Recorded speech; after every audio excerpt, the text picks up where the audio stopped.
제가 어릴 적 살던 동네에는 근처에 큰 공터가 있었습니다. 큰 건물이 들어설 예정이었는지 그 공터에는 많은 건축 부자재들이 쌓여 있었습니다. 하지만 어느 날부터 어째서인지 공사가 진행되지 않았습니다. 그렇게 방치된 공터는 어느덧 동네 아이들의 놀이터가 되어 있었습니다. 물론 소문난 말괄량이이자 장난꾸러기였던 저도 예외는 아니었습니다. 공터의 중간에는 아무도 살지 않는 흉가가 있었습니다. 사실 공사가 진행되지 전에는 가까이 하지 않던 곳이라 그 집에 사람이 언제부터 살지 않았는지는 잘 모르겠습니다. 공사가 진행될 즈음에는 이미 빈집이었습니다. 물론 사람이 사는 채로 공사가 진행되지는 않았겠지만 말이죠. 그렇지만 작은 동네임에도 불구하고 그 집의 존재를 몰랐다는 것이 아직도 의문입니다. 더욱 의문인 것은 그 공터에 존재하는 집은 그 집 하나뿐이었습니다. 그 주위에는 사람이 아무도 살고 있지 않았습니다. 어느 날은 저와 오빠와 동네 남자아이 그렇게 셋이서 흉가를 탐험하기로 했습니다. 공사가 진행된 흔적인지 흉가는 사방이 흙으로 둘러싸여 있는 모양새였습니다. 집 안에도 흙이 가득했지요. 다 무너져가는 흉가인 탓인지 대낮임에도 불구하고 묘하게 스산한 기운이 감돌았습니다. 하지만 그렇게 집을 탐험하던 저희 눈에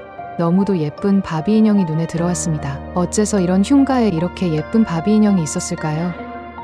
아마도 이 집에는 제 또래의 여자아이가 살았나 봅니다. 빨간 드레스를 입고 있는 바비 인형, 너무도 예쁜 얼굴을 하고 있는 바비 인형이 마음에 든 저는 바비 인형을 품에 안고 집에 돌아왔습니다. 그리고 몇 시간이 지난 뒤 우리 세 사람은 다시 그 흉가로 향했습니다. 한겨울 저는 아이들과 종종 불장난을 즐기곤 했습니다. 집에서 각각 감자나 고구마, 밤 등을 가져와 구워 먹고는 했지요. 어릴 적에는 왜 그렇게 불장난을 좋아했나 모르겠습니다. 우리가 흉가로 향한 이유도 역시 불장난을 즐기기 위해서였습니다. 무너져가는 흉가 안에서 불장난을 하면 아무에게도 들키지 않고 어른들에게 혼나는 일이 없을 거라는 생각이 들었기 때문이었습니다. 흙먼지가 가득한 바닥에서 우리는 나뭇가지와 신문지를 모아 불을 지폈습니다. 따뜻한 불이 피어오르자 저희는 신나서 지켜보았습니다. 그런데 이상한 일이 일어났습니다. 아무것도 없는 빈 방에서 붙인 불이 갑자기 활활 타오르며 크게 번지더니 벽지로 옮겨 붙기 시작했습니다. 분명 가구도 없는 빈 방인데 다른 곳으로 불이 옮겨 붙다니 상식 밖의 일이었지만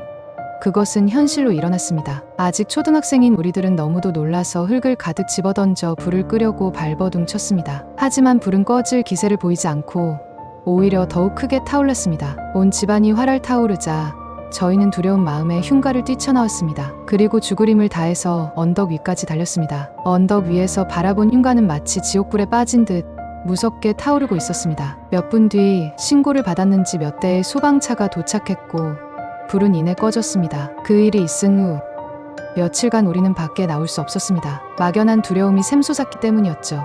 하지만 어느샌가 그런 일이 있었다는 사실을 잊어가기 시작했습니다. 그렇게 흉가에 대한 일을 잊어갈 즈음 어느 날은 낮잠을 자게 되었습니다. 하지만 얼마 지나지 않아 잠에서 깨어났고 눈을 뜬 저는 몸을 일으키려 했습니다. 그러나 눈꺼풀을 제외한 모든 곳이 움직이지 않았습니다. 내 몸이 마치 내 몸이 아닌 것 같은 묘한 기분. 저는 이것이 사람들이 말하던 가위라는 것이라는 것을 금세 깨달았습니다. 가위에서 깨어나기 위해 안간힘을 쓰던 저의 눈에 들어온 것은 머리맡에서부터 뻗어오는 하얀 손이었습니다. 너무 무서웠던 저는 그대로 정신을 잃었던 것 같습니다. 찐땀을 흘리며 악몽을 꾸던 저는 어머니에게 발견되어 깨어났지만 그 이후로도 악몽은 끊이지 않았습니다. 꿈의 내용 중 기억나는 것은 여자아이의 미소와 빨간 원피스, 그리고 하얀 손뿐. 자세히는 기억나지 않지만 하얀 손은 언제나 저를 어딘가로 끌고 가려고 했습니다. 어느 날 방 청소를 하시던 어머니가 저를 불렀습니다. 침대에 머리랑 벽 사이에 이런 게 끼어 있더라. 그런데 우리 집에 이런 게 있던가? 어머니의 손에 들려있는 것은 흉가에서 가져온 바비 인형이었습니다. 아무리 찾아도 나오지 않던 그 인형. 아마도 침대 사이에 떨어져 끼어 있던 모양입니다. 아, 그거. 인형을 바라본 순간 제 머리에서 강렬한 이미지가 떠올랐습니다. 꿈속에서 나타나던 여자아이, 그리고 빨간 원피스.